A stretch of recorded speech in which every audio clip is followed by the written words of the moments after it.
यकीन नहीं होगा आपको कि इस केक में हमने कोई तेल का इस्तेमाल नहीं किया है, ना ही बटर, ना ही घी, फिर भी ये केक काफ़ी टेस्टी एंड काफ़ी सॉफ्ट बन के तैयार हुआ था, जो कि आप यहाँ पे देख सकते हो। तो चलिए आइए बनाते हैं आज का ये super tasty and healthy cake. तो जिसके लिए हमने एक बाउल में 1 कप यहाँ पे हमने गरम दूध लिया है।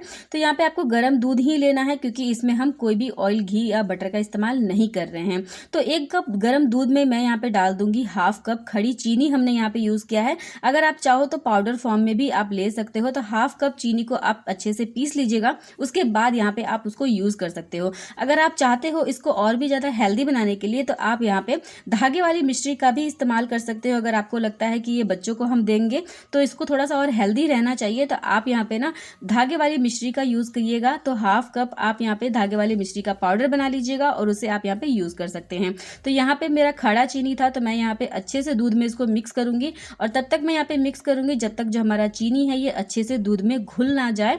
तो 1 से 2 मिनट मिक्स करने के बाद यहाँ पे जो हमारा चीनी है वो अच्छे से घुल गया है, और इसमें हम डाल देंगे 1 कप सूजी। तो मैंने यहाँ पे जो सूजी लिया है ना वो बारीक वाली सूजी है। तो अगर आपके पास मोटी वाली सूजी है तो आप उसे भी इस्तेमाल कर सकते हो, बट ध्यान यहाँ पे ये रखना है आपको कि अगर आप मोटी वाली सूजी यूज़ कर रहे हो ना, तो उसे आप एक बार मिक्सचर में अच्छे से पीस लीजिएगा, उसके बाद यहाँ पे आप यूज़ करिएगा। वैसे तो आप मार्केट में बारीक वाली सूजी भी काफ़ी ईजिली मिल जाती है। तो यहाँ पे दूध, चीनी और जो हमारा सूजी है, इन तीनों चीज़ों को अच्छे से मिक्स कर लेंगे। अगर अभी आप अभी जो है ना आपको यहाँ पे ज़्यादा लिक्विड लग रहा होगा, बट ऐसा बिल्कुल भी नहीं है, क्योंकि इसको हम थोड़ा सा रेस्ट पे रखने वाले हैं। तो लगभग 30 से 40 मिनट के लिए मैं इसको रेस्ट पे रखूँगी, तब तक जो हमारा सूजी है वो अच्छे से फूल जाएगा। तो अब इसको रख देंगे साइड में, और यहाँ पे हम ले लेंगे केक टिन। अगर आपके पास केक टिन नहीं है तो आप कोई भी घर पे पड़ा हुआ स्टील का डब्बा है उसे आप इस्तेमाल कर सकते हो, कोई भी कटोरी वगैरह है वो भी आप इस्तेमाल कर सकते हो। तो यहाँ पे केक टिन में मैं अच्छे से ऑयलिंग कर लूँगी। इस तरीके से मैं सिलिकॉन ब्रश की सहायता से मैं चारों तरफ अच्छे से ऑयल लगा लूँगी। आप यहाँ पे चाहो तो हाथों से भी लगा सकते हो, और अगर आपके पास बटर पेपर नहीं है ना तो मेरे तरीके से आप जुगाड़ कर सकते हो। तो यहाँ पे मैंने ले लिया है 1 चम्मच मैदा। यहाँ पे 1 चम्मच मैदे से ना जो हमारा केक टिन है ये काफ़ी अच्छे से कोट हो जाएगा। तो अगर आपके पास बटर पेपर नहीं है ना तो मेरे तरीके से यहाँ पे इस तरीके से अपने केक टिन को तैयार कर सकते हो। तो मैदा वगैरह हम चारों तरफ अच्छे से लगा देंगे, और जो भी मैदा है एक्स्ट्रा उसे हम केक टिन से बाहर निकाल देंगे। इस तरीके से जो हमारा केक टिन है ना ये भी तैयार हो जाता है। तो केक टिन हमारा तैयार हो गया है, इसको भी अब हम रख देंगे साइड में। और यहाँ पे ना मुझे लगभग 40 मिनट हो गए थे, तो मैं 40 मिनट के बाद यहाँ पे देखा तो मेरा जो बैटर था ये काफ़ी अच्छे से बन गया है। और यहाँ पे सूजी भी देख सकते हो कि बिल्कुल सूख गई है, एकदम दूध जो है ना बिल्कुल एब्जॉर्ब हो गया है सूजी में। तो यहाँ पे ना इसको 1 से 2 मिनट आप इसको अच्छे से मिक्स करिएगा। जितना अच्छे से यहाँ पे मिक्स करेंगे ना उतना अच्छा आपका केक बन के तैयार होगा। बिल्कुल सॉफ्ट बनेगा, बिल्कुल स्पॉन्जी बनेगा, एकदम दानेदार आपका जो केक है ना वो बन के तैयार होगा। तो थोड़ा-सा यहाँ पे आपको टाइम तो लगेगा ही। तो 1 से 2 मिनट तक मैंने यहाँ पे अच्छे से इसको मिक्स कर लिया था। अब मैं यहाँ पे डाल दूँगी हाफ टी स्पून मैंने यहाँ पे बेकिंग पाउडर लिया है, और 1/4 टीस्पून हमने यहाँ पे बेकिंग सोडा डाला है। इसी के साथ इसमें हम डाल देंगे half tea spoon vanilla essence, हम यहाँ पे यूज़ करेंगे। अगर आप वनीला एसेंस यूज़ नहीं करना चाहते हो तो यहाँ पे आप हाफ टी स्पून इलायची का पाउडर भी यूज़ कर सकते हो। उससे भी आपका केक का टेस्ट है ना वो काफ़ी ज़्यादा बढ़िया निकल के आएगा। और अगर आपके पास बेकिंग पाउडर और बेकिंग सोडा नहीं है तो आप यहाँ पे 1 पैकेट जो हमारा इनो का आता है ना, जो ग्रीन कलर वाला पैकेट होता है, तो आप यहाँ पे वो भी इस्तेमाल कर सकते हो। अब यहाँ पे हमें ज़्यादा जो है अपने बैटर को अच्छे से मिक्स नहीं करना है, बस इतना ही मिक्स करना है जितना हमारा जो baking powder and baking soda जो हमने डाला है ना वो बैटर में अच्छे से मिक्स हो जाए। और यहाँ पे ओवर मिक्सिंग जो है ना वो बिल्कुल भी नहीं करना है। अगर आप चाहो तो बैटर में भी यहाँ पे ना आप जो भी ड्राई फ्रूट्स वगैरह हैं, चाहे टूटी फूटी है, तो वो चीज़ें जो है अपने बैटर में डाल सकते हो। ये सारी चीज़ें डालने के बाद अपने केक टिन में अपने जो बैटर है उसको आप डाल दीजिएगा, और इसको हम बेकिंग पे लगाएंगे। और उससे पहले सारा बैटर डालने के बाद यहाँ पे अपने केक टिन को थोड़ा सा टैप टैप कर लेंगे, ताकि जो भी एयर बबल्स हो वो निकल जाएगा। यहाँ पे कढ़ाई जो था वो मेरा प्रीहीट हो चुका था। मैंने 5 मिनट पहले ही कढ़ाई को प्रीहीट पे लगा दिया था, बिल्कुल लो फ्लेम पे। और मैंने इसमें एक वायर स्टैंड रखा है। अगर आपके पास वायर स्टैंड नहीं है तो आप किसी भी कटोरी या प्लेट को पलट करके रख सकते हैं, उसके ऊपर आप अपने केक टिन को रख के अपने केक को बेक कर सकते हैं। तो यहाँ पे ना मैं इसको 15 मिनट तक बेक करने वाली हूँ, लो टू मीडियम फ्लेम पे।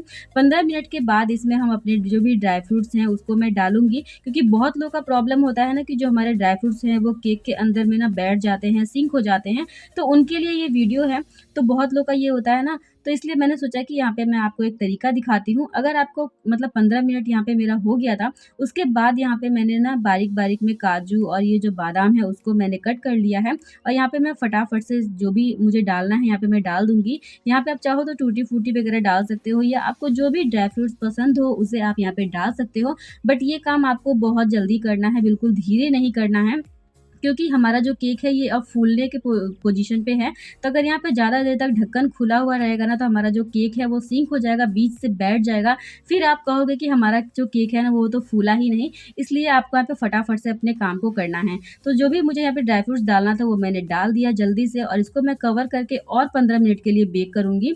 तो ये मेरा जो केक था ना ये 30 मिनट में आराम से केक बेक हो गया था। वैसे 30 से 35 मिनट आराम से आपका केक जो है वो बेक हो जाएगा। तो लो टू मीडियम फ्लेम पे आपको बेक करना है। तो यहाँ पे ना 30 मिनट हो गया है, उसके बाद मैं यहाँ पे चेक कर रही हूँ। तो यहाँ पे मेरा जो केक है ये काफ़ी अच्छे से बेक हो गया है। इसको चेक करने का तरीका यही है कि कोई भी आप यहाँ पे टूथपिक ले सकते हो या कोई भी बीच में चाकू वगैरह इंसर्ट करके देख सकते हो। बिल्कुल आपको सेंटर में डाल के देखना है, चेक करना है। अगर बिल्कुल सूखा-सूखा निकले तो आपका जो केक है ये अच्छे से बेक हो गया है। अगर हल्का-सा भी गीला है तो आप उसको 2 से 5 मिनट के लिए और बेक कर सकते हैं।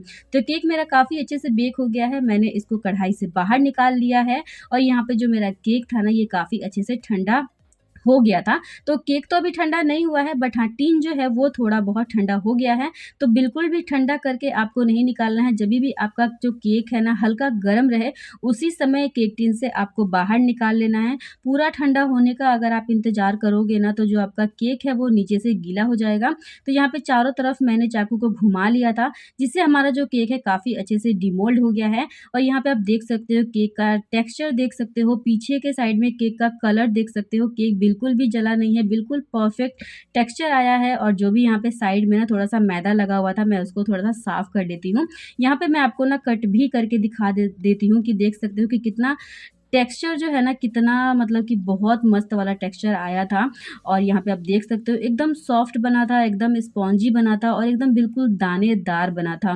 तो जिसमें हमने इसमें कोई भी तेल, घी, बटर कुछ भी इस्तेमाल नहीं किया है, फिर भी ये केक इतना सॉफ्ट बन के तैयार हुआ था ना कि यकीन करना मुश्किल है।